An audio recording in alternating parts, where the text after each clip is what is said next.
ако си направите такава татуировка и знаете, че имате интервю в Събудисте, подгответе се, научете цитатите. Прочетете тук таме за тия, де сте си ги татуирали. Не се излагайте. За всички, които сме татуирани, го правите това. Да стигаме. По-внимателно. Ако не за себе си, то за нас помислете. Абсолютно. Когато печеля аз, печели цялото се. Обаче познавам много токси хора без нито една татуировка. Така че това е... Дали пък не познавам прекалено много токси хора? Въпросът, който сега се замисли. Нормално е автоматично да си помислиш, че всички хора, които са татуирани, са такива. Но за съжаление не е вярно. Не за съжаление. Чакай, за радост не е вярно. Аз обаче кимам. За съжаление не е вярно. Не.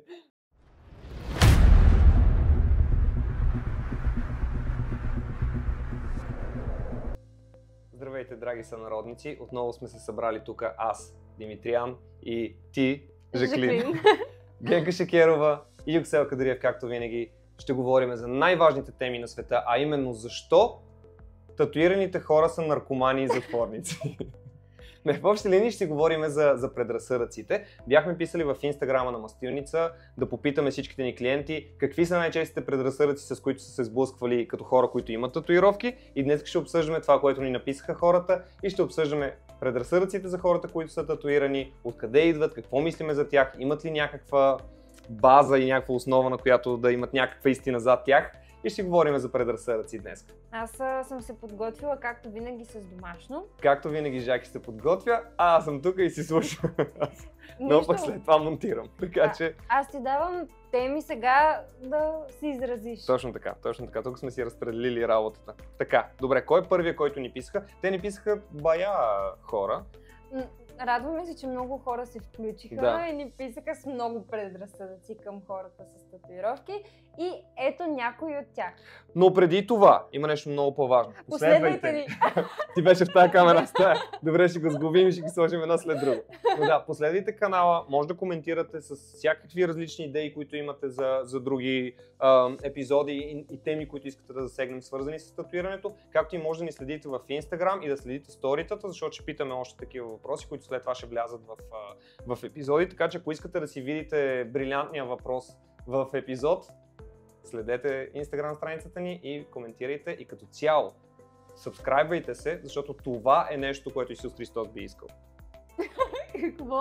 Да, трябва да ни последват, защото в смисъл важно е. Защо намесваш бедния Исус? Дойде от миналия епизод, просто така продължихме. В миналия епизод си говорихме с Никол за татуировките в религията и така си тръгна, но последвайте ни или не ни последвайте, но би било по-хубаво да ни последват.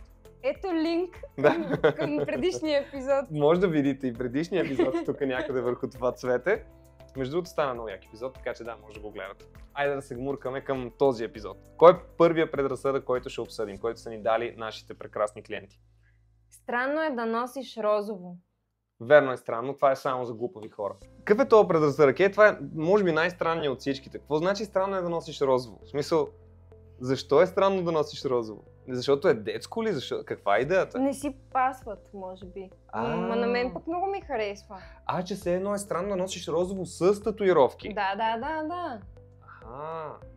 Какво му е странното, бе? Защо седят идеално? Розово с черно и с сиво винаги седи добре. Може би ако имаш цвят, наистина ще е малко по-трики. Но пак е хубаво. Носете си розово, бе, хора, с тия глупости. Носете си го, няма нищо лошо. Предразсъдък. Аз не съм го чувал това. Аз не го бях чувала, но го има. Явно, че го има. Така че да знам, носете розово или не носете розово. Явно, че е проблемно. Има ден на розовата фланелка, знаеш? Моля. Да, мисля, че за все едно като протест срещу агресията, срещу насилието. Има ден на розовата фланелка, не помня на коя дата беше. Ден на розовата фланелка. Дано хората там да не са татуирани, защото... Как ще носят розово? Как ще носят розово? Ама той и тук се отбелязва. Верно ли? В училище ние го отбелязвахме всеки път в началото. Вие сте от някакво друго поколение. 90-те години не се отбелязвах такива неща. Може би вие в София просто не отбелязвах такива неща. Тук сме прекалено големи сноби. Няма време за такива неща тук. Добре, както и да е. Следващото. наркоман, нискоинтелигентен, от ромски происход, член в банда. На здраве. Няма наркомани. Само пияници. Само алкохолици. Това е един от много често срещаните предразсъдъци. Точно, че когато си татуиран, си наркоман. Какво беше другото? Нискоинтелигентен? Да. От ромски происход. Това също. Реално аз съм татуирал изключително малко хора от ромски происход. Аз само един. Аз съм татуирал... Знаеш кое е най-тъпото? Татуирал съм много малко хора от ромски происход. Един от тях ме изпържи. Верно ли? Да. Което е едно такова, дето хем искаш да избягаш от стереотипите, Да. хем те гонят и не знаеш какво да направиш. Но няма чак толкова много роми татуирания. Не, всъщност има. Реално има. Може би повечето роми наистина са татуирани. Аз сега като се замисля, може и да си права. Мисля, че съм права. Може би просто не се татуират тука. Да. Нещо? Не сме някакво неинклюзивно към ромите тато студия. Явно се чувстват дискриминирани по някакъв начин. Да. Еми... Имаше две.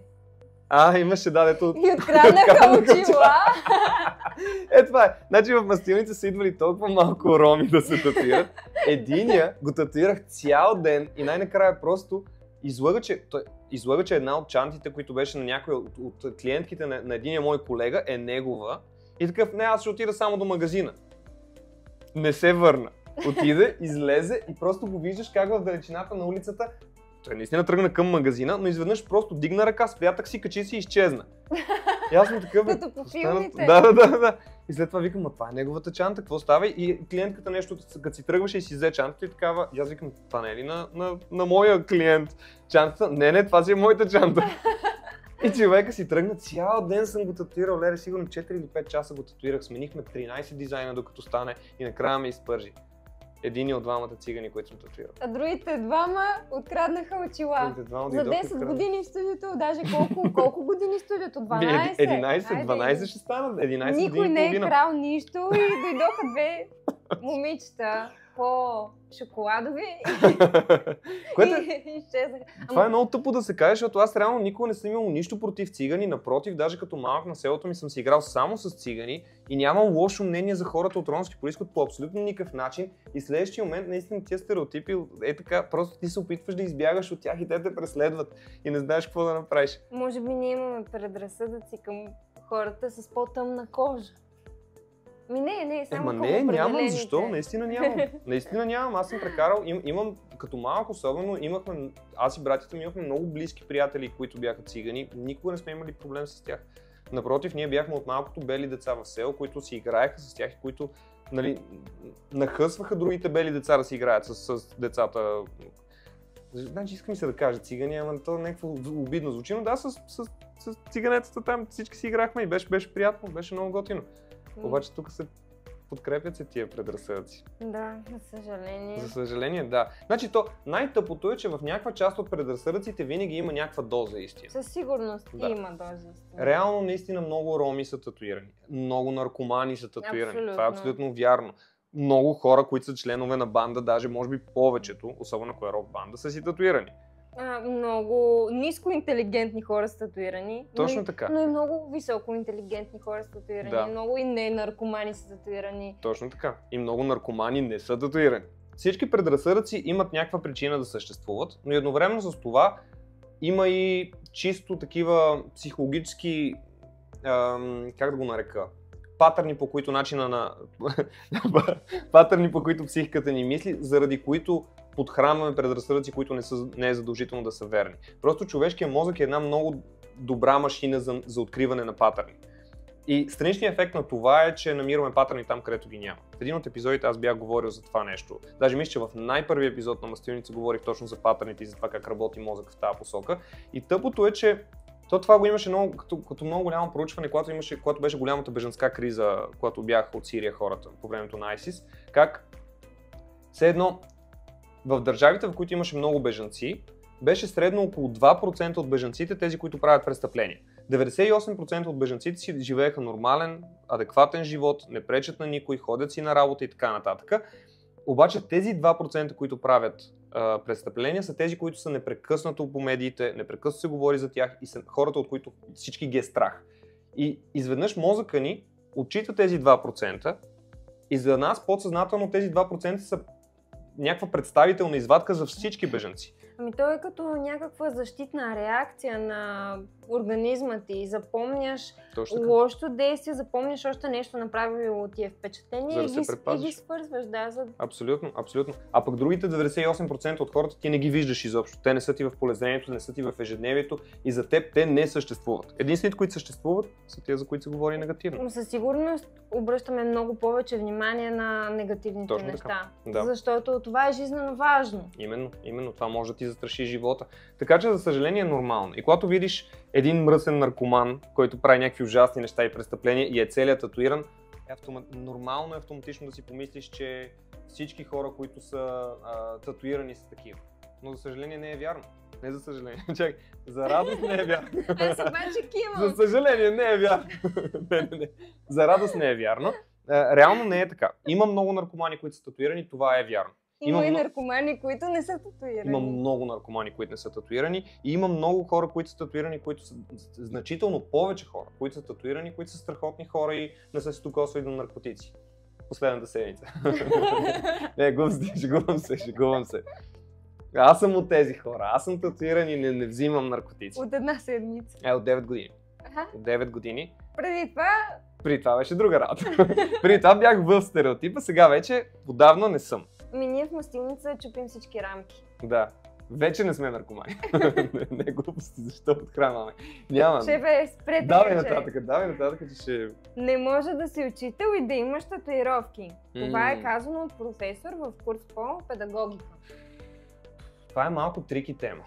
Така, аз имам клиенти учители, но са внимателни в подбора на татуировки. Не си татуират лицата, пръстите, врата не си татуират. Дланите, може би. И като цяло, мисля, че ако си учител и татуираш нещо, което не е свастика, не е какво там, някакви черепи, някаква смърт, някакви ужасни неща. Няма проблем. И аз мисля, че генерално няма проблем, но отново, има го момента, че хората подсъзнателно винаги ще разглеждаме хора, които имат татуировки на много видими места по малко по-различен начин. И това няма голямо значение дали се сърдиш за това или не се сърдиш, реалността е такава. Хората се познаваме по лицата. И ако изведнъж на някой лицето му е татуирано, той създава съвсем различно впечатление като човек в тебе, отколкото ако не беше татуиран. Абсолютно. Това е нормално.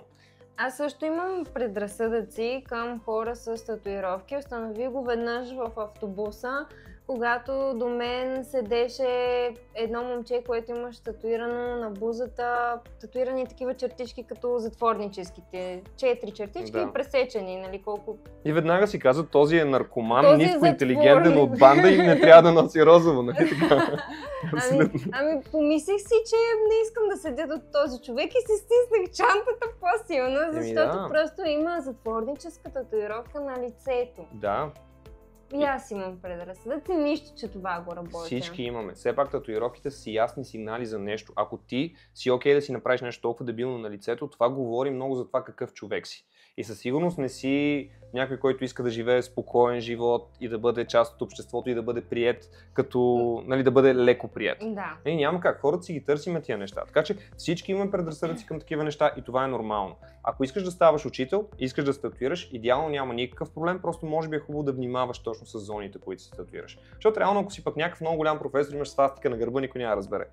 Така че истината е, че всъщност мястото, на което си го татуираш, е много по-важно, отколкото самата татуировка. Абсолютно, но и като цяло, каквото и да работиш, просто е много важно да съобразиш татуировката си, не да си... Наистина е много важно какво точно си татуираш. Да. И тук това, че ние сме татуисти, не означава, че ще се правим на ударени. Предразсъдъците съществуват. Отчасти ние също носиме тия предразсъдъци и това, че е хубаво да се татуираш и че го намираме за много красиво и стойностно изкуство, не означава, че не трябва хората да сме внимателни с това нещо. Няма, нали, татуировките на лице винаги ще се приемат по различен начин. Няма как да е по друг начин. Хора, това е част от човешката ни природа. Може би ако в продължение на 1000 години всички с татуирани лица ще спре да се разглежда така, но на този етап прекалено различно е от културата, в която сме израснали. Нормално е да се вижда по друг начин. Добре. Айде нататък. Айде. Хората с много татуировки са токсик. Верно е. може и да е вярно. Това е пак едно такова нещо, дето аз познавам много токсик хора с много татуировки. Обаче познавам много токсик хора без нито една татуировка. Така че това е... Дали пък не познавам прекалено много токсик хора? Въпросът, който сега се замисли. Май трябва да си подбираш повече хора, с които общуваш. Не, шегувам се. Между другото, наистина, повечето хора, които са ми в обкръжението, са доста готини хора, но преди познавах наистина много токсик хора с и без татуировки. Така че... токсик хора, те са навсякъде. Да бе, толкова си токсик човек, си токсик човек, в смисъл... Да не би да имат предвид, че са токсични. Че със все едно ще те заразят. В такъв смисъл. Толкова мастила си си вкарал под кожата, сигурно излъчваш нещо. Това е токсично самото... Да бе, по този начин ли токсични? Между другото, съгласен съм, ако са се татуирали с токсично мастило, наистина са токсични. Тук мога да се съглася. Има логика. Възможно е. Но не, това са глупости. В смисъл, има много токсични хора във всяко едно съсловие от обществото. Има впечатляващо много токсични хора, които идват, които които произлизат от малко по-религиозна среда, заради което няма татуировки по себе си и пак са токсични. Това да имаш татуировки не те прави токсичен или да нямаш не те прави автоматично не токсичен. Това са съвсем други характеристики на начина на общуване. Така че правете си татуировки и си бъдете токсик. Не бъдете токсик. Не бъдете токсик, но се татуирайте. И най-важното, последвайте. Последвайте канала, абонирайте се, цъкнете камбанката, не знам какво се прави там в YouTube, но направете го. Айде нататък. Татуировките са за престъпници. Пак един от тия гадните предразсъдъци, които имат истина в себе си. Ами да, реално машинката за татуировки е изобретена в затвор. Точно така. Точно така. Повечето първоначални иновации в тато изкуството, които дори до ден днешен се използват, тръгват от затворите. Но аз мисля, че много неща, като изобретения, тръгват от затворите. Бе, не са толкова много. Така ли? Не са много.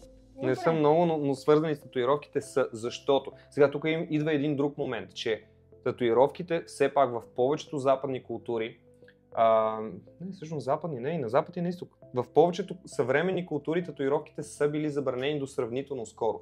Кажи речи, до втората половина на миналия век татуировките са били забранени, което означава, че единствените хора, които реално са си правили татуировки, са тези хора, които така или иначе правят забранени неща, които са престъпниците, хората в затвора. Така че, за съжаление, има нещо вярно спрямо произхода на татуировките. Татуировките наистина са се правили само по затворите. В Япония, заради това якудза са татуирани. Това е пак нещо, за което говорих в миналия епизод и то в много голяма дълбочина, така че може да го погледнете. Но там тръгват точно заради това, че са били забранени и не само. Първоначално татуировките в Япония са се използвали за да маркират престъпниците и да покажат кой какво престъпление е направил. Има определени татуировки за определени престъпления. Така че, за съжаление, има известна истина в това нещо, ако погледнеш историята на татуировките. На историята на съвременните татуировки, не на племените, но на съвременните, но в днешни дни това е много далеч от действителността, макар че по затворите все още се татуират масово.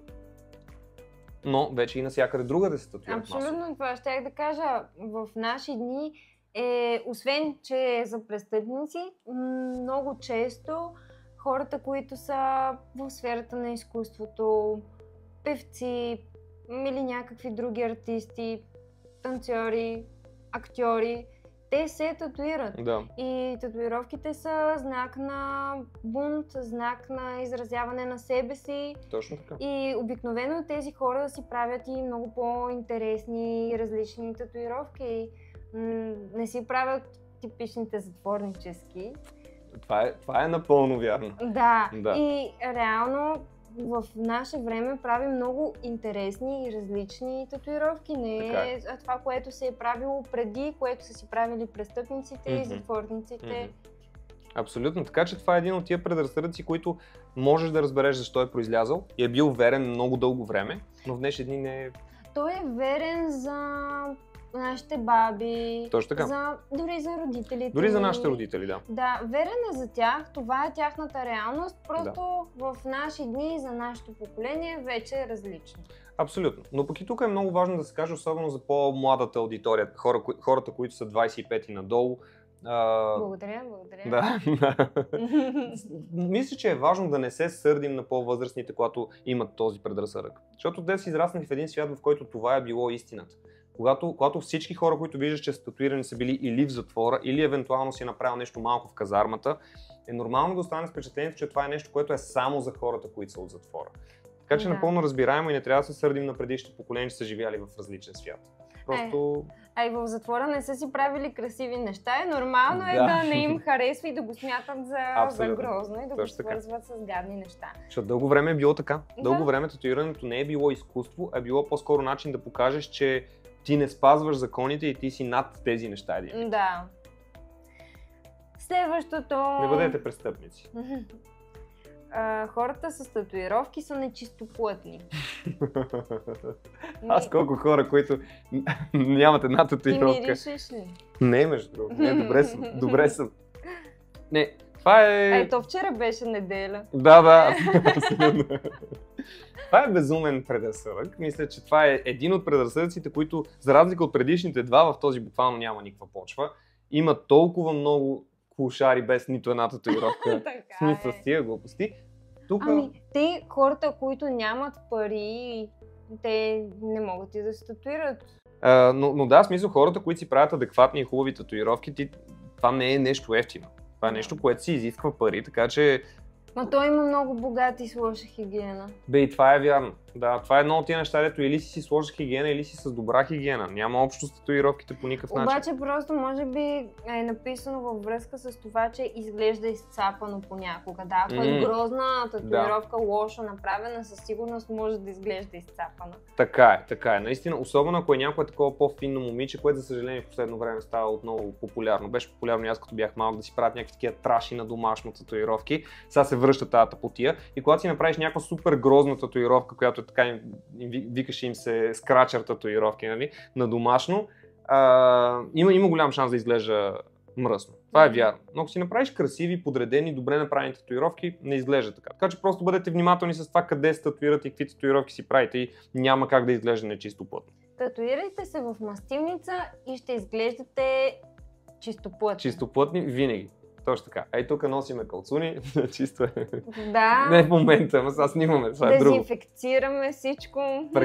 Толкова много пъти, така че да. Така, татуировки на национални герои е равно на фалшив национализъм. Още една трудна тема.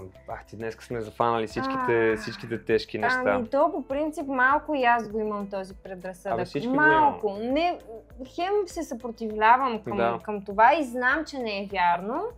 И знам, че има хора, които наистина знаят какво си татуират и защо си го татуират, но има и много хора, които въобще не знаят, да кажем, Христо Ботев какво точно е направил, обаче са си го татуирали.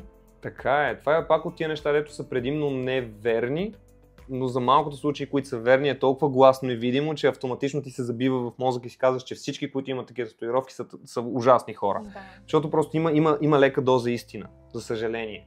И няма какво да се лъжем. В този предразсъдък също има някаква известна доза истина.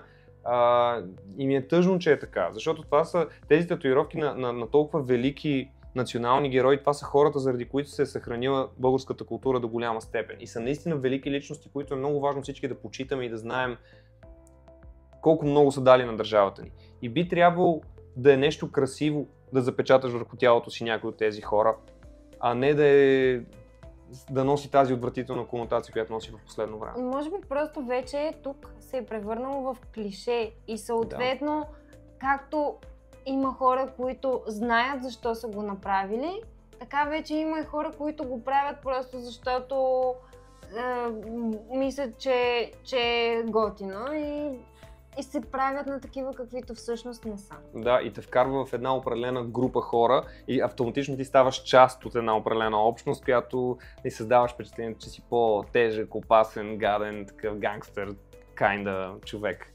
Или може би се опитваш да създадеш впечатление, че знаеш кой е този човек и знаеш какво точно е направил. Да. А всъщност не е задължително да знаеш. Абсолютно. Това е малко тъпо, защото наистина е важно да се почитат всичките национални герои и хората, които се борили за държавата ни, обаче пък се е превърнало в нещо наистина доста грозно и доста неприятно.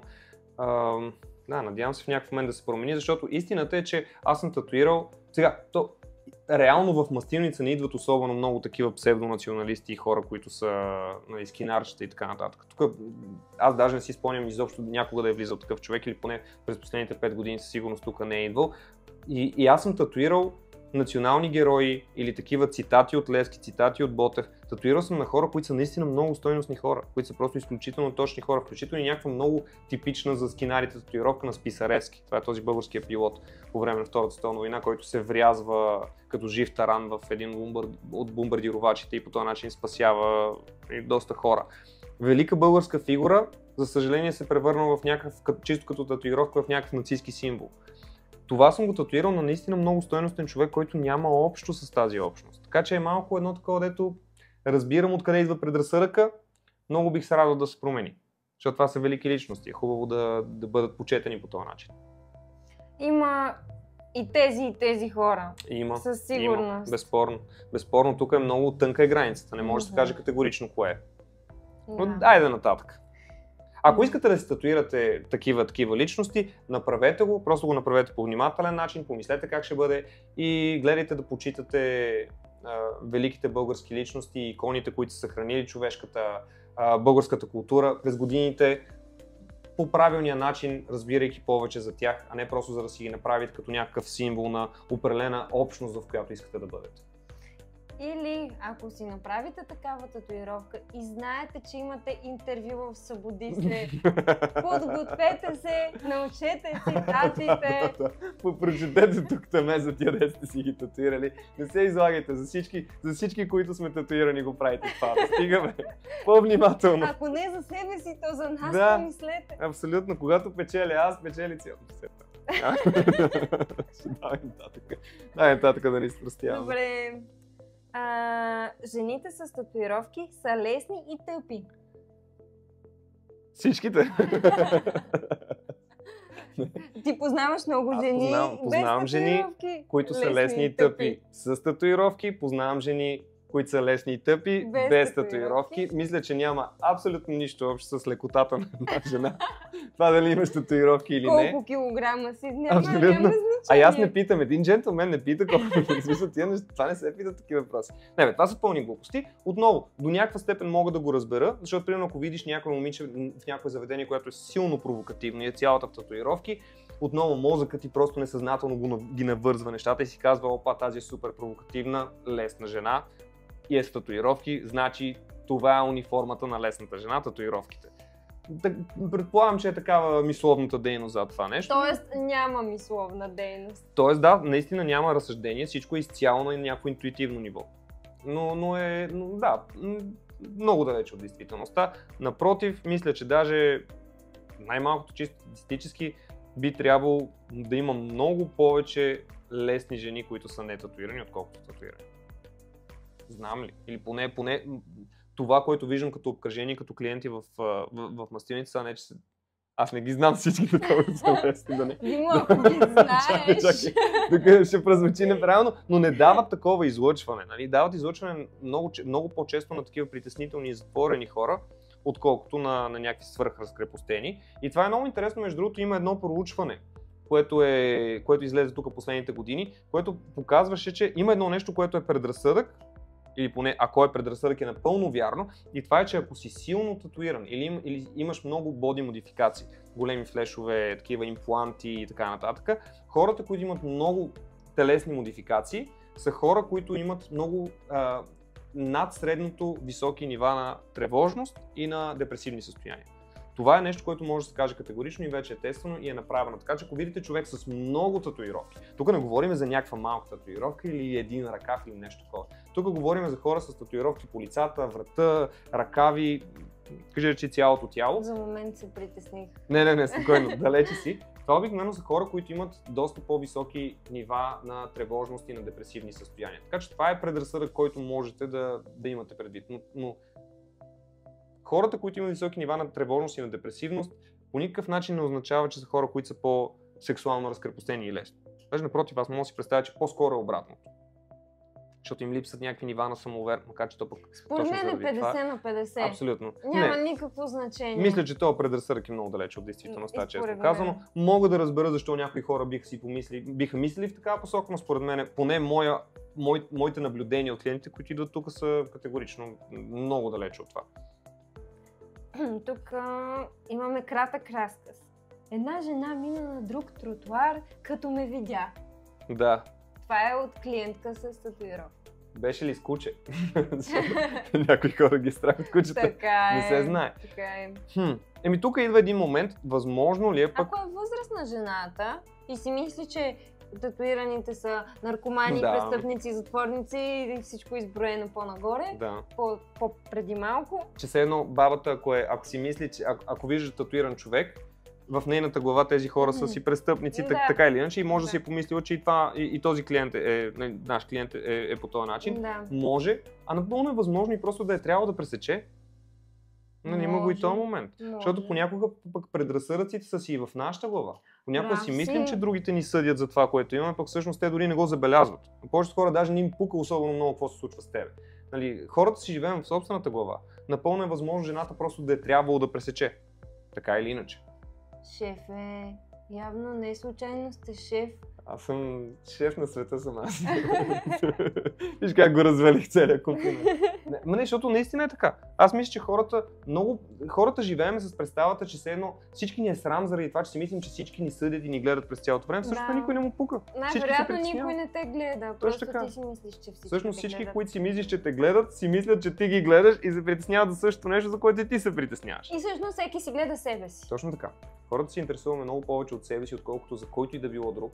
И другото, което мисля, че много по-често хората обичаме да приписваме действията на другите, все едно са направили нещо с цел да ни навредят, а те по-скоро са го направили от чисто невежество.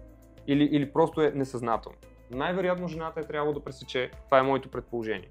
Просто това е била посоката, на която се движи. А пък ако е пресяко заради това, че имаш татуировки, какво от това? Какво значение има? Самия факт, че ти прави впечатление, означава, че се случва достатъчно рядко. Защото ако всички пресичаха, най-вероятно нямаше да ти прави впечатление, нямаше да го обсъждаш толкова много, защото щеше да е нормата. Но повечето хора, поне аз това съм забелязал, не ме гледат странно, като ми видят татуировките, не пресичат на другия тротуар, така че достатъчно рядко се случва, за да прави впечатление, поне така си го интерпретирам. Не знам. Как го усещаш ти? На тебе пресича ли са ти на другия тротуар, като те видят с двата ръкава? Не знам. А правят ли ти място в градската транспорт? Не. Обаче аз не довиждам малко надалече, така че... Те и да минат на другия тротуар, не ги виждат. Няма значение. Да. Минавайте. Не ми е направо впечатление. Честно казвам, това е един такъв предразсъдък, който мисля, че по-скоро човека му се е сторило, че е така. Добре. Може и да греша. Добре. Давай нататък. Не знаем каква е ситуацията. Не знаем каква е ситуацията. Татусите са за затворници. Това го обсъдихме. Да. За затворници са. И татуираните са сатанисти. Татуираните са сатанисти. Има доста татуирани сатанисти. Има и доста татуирани християни. Даже чисто статистически със сигурност има много повече татуирани християни. Така, защото има сигурност. много повече християни. Точно така. Така че тук мога, ако това ще е предразсъдък, по-правилен предразсъдък е татуираните са християни. Чисто на база числа, нали, като статистика. Така че не знам. Има доста сатанисти, които са татуирани, определено. Има и доста сатанисти, които не са, макар че аз не познавам сатанисти. Аз не познавам. Аз съм татуист. Значи аз съм татуист и не познавам сатанисти. Значи не са чак толкова много. Точно така, а татуист се римува с сатанист. Няма връзка. Няма връзка. Думите преди малко за шефа. Аз се постарая съвсем да ги махнеш тия думи. Не. Не знам, пак един от тия предразсъдъци, които, нали, може би ако видиш някой сатанист, който е такъв много гласен и краен в изказванията си. И има татуировка. Но ще ти направи впечатление, ще си помислиш, че и всички други имат. Точно така. Пък то не е точно така. Напротив, не мисля, че има някоя конкретна идеология, в която е изключително важно да си супер татуиран. Да си сатанист не е едно от определящите неща, не е да си татуиран. Има много клиенти, които си татуират изключително библейски сюжети. Но това е даже доста често и това е отново пак епизода, който направихме с Никол, миналия епизод, точно на тази тема. И винаги, между другото, тато изкуството винаги е било свързано с религиите в различните места по света, така че религията и тато изкуство са си вървяли ръка за ръка малко или много. И е много по-свързано, отколкото е сатанизма. Аз не знам нищо за сатанизма. Аз не знам, даже не знам дали ще се изкажа правилно, ако кажа каквото и да било. Да, за мен сатанистите винаги са били просто една такава тинейджърска фаза, в която просто не си много щастлив с живота, която надрастваш обикновено. Сигурно има някакви сатанисти, дето си стават сатанисти до живота, но ми струва малко странна концепция. И какво правят? Да, наистина, какво правиш? Викаш дама пика или това не е сатанизъм? Аз не знам. Ходиш ли на работа, ако си сатанист? Има ли сатанистки църкви? А имаш ли пари, ако си сатанист, да си правиш татуировки? Или може би сами се татуират? Ма чакай, то ако си сатанист и пак си работиш работа, просто се прибираш и се молиш на сатаната. Не знам. Не знам. Я напишете в коментарите, бе, какво правят сатанистите, бе, хора? Какво е да си сатанист? Все някой сатанист сигурно го гледа това, ако не го гледа, изпратете го на някой ваш приятел сатанист и му кажете да опише, моля ви се, какво правят сатанистите? Това професия ли е? Идеология ли е? Религия ли е? Как се случват нещата, защото аз наистина не познавам сатанисти, сега като се замисля. Ни аз. И аз къде не знам дали сатанистите са татуирани сега. Как ще отговоря на този въпрос? Всъщност аз не може и да не знам, но да имам клиенти сатанисти. Знаеш ли, ти можеш ли да познаеш сатаниста, ако го видиш? Още една добра тема, за която трябва да ни пишете. Как познаваш един сатанист и когато го видиш, как разбираш, че е сатанист? Сигурно, защото има татуировки. Да, абсолютно. Това е. Решихме го. Но въпреки това, ако познавате някой сатанист, между другото, наистина пишете му и му кажете да ни каже какво правят сатанистите. На мен искрено ми е интересно. Наистина, ходят ли на сатанистка църква? Молят ли се на сатаната? Сатаната има ли си някакви приятели? Не, Господ си има някакви хора около него. Нали, сатаната има ли? Каква е идеята? Защото аз няма да седна да прочета. Но ако някой ми напише, ще го прочета. Също в коментарите може да ни напишете темата за следващия епизод. Абсолютно. Долу в коментарите. Пишете в коментарите каквито и да е теми, всяко нещо, което ви е интересно и е свързано с татуиране. Пишете ни, ще направим епизод за него, ако и на нас ни е интересно.